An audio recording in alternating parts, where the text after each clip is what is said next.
Okay, as shown on our website, you'll see several tests. This is a second series of tests. And so your job is to write down some of these tests. By the way, I forgot to mention, answer some of the questions in the previous page on how you're going to experiment on your hypothesis. But go ahead and use one of these tests as one of your experiments. And then, yeah, here we go. First test that's listed on my website is to turn the bottle upside down and squeeze. Okay, so take this, put it upside down, and squeeze. Okay, as you can see, nothing came out. Okay, the next one is to fill the bottle as much it will fill up.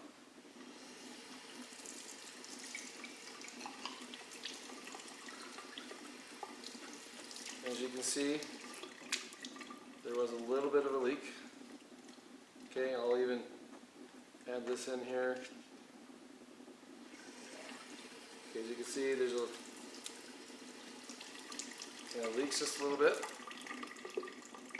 Okay, it's got a hole in the side, so making an inference. Next one is to drop a pencil down the top and pour it.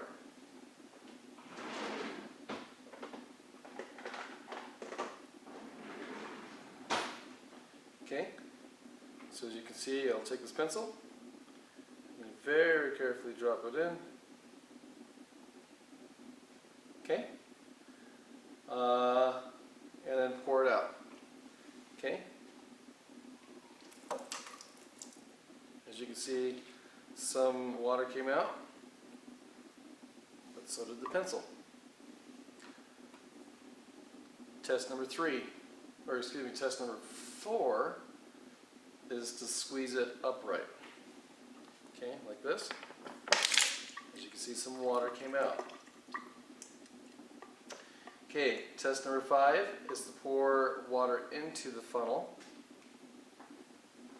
or with no funnel, pour it into the bottle without the funnel.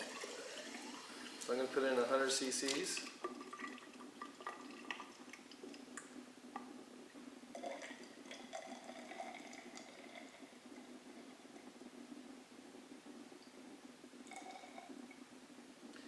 Okay, let me pour this out.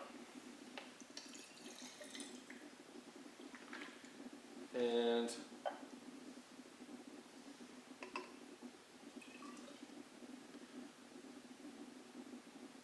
.35. As you can see, really no change. That was both those tests were kind of run to test the trapdoor hypothesis. Okay, test number 6 is to plug the side hole and breathe into it. So I'm going to plug this right here. I'm going to breathe into it and let it go.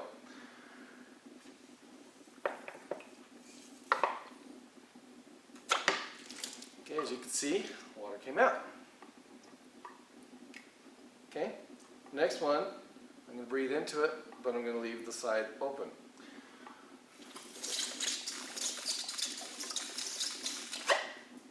And of course, nothing erupts out. Next one is I'm going to shake it.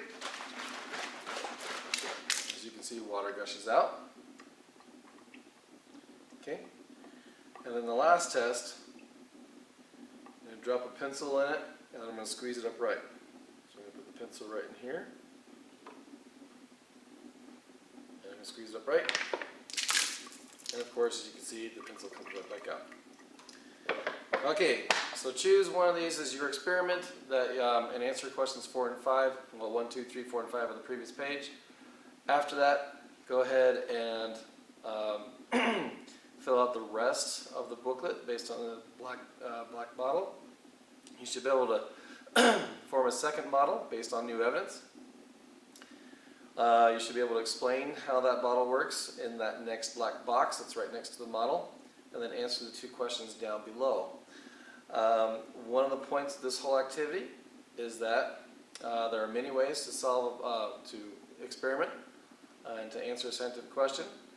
But in light of new evidence, I'll bet you your idea of how this bottle worked changed. And that's the whole point, is, as we gain more information about how nature works, our idea of how nature works, as our understanding deepens, okay, our theories and our conclusions change in light of that new evidence. The black bottle is the metaphor for nature. And usually I usually get a lot of questions at the very end as to how does this bottle work. And you, as the student, you're the scientist. Nature does not give up its secrets easily. It does not come out and tell you, this is how I work.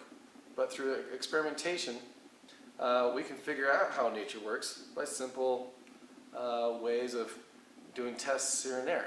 And again, we experiment, and that's how we gain our knowledge. Remember, the scientist is not the one who gives the right answers, but rather the one who asks the right questions, and then experiments on those questions. And just want to leave those thoughts with you. Have a good day.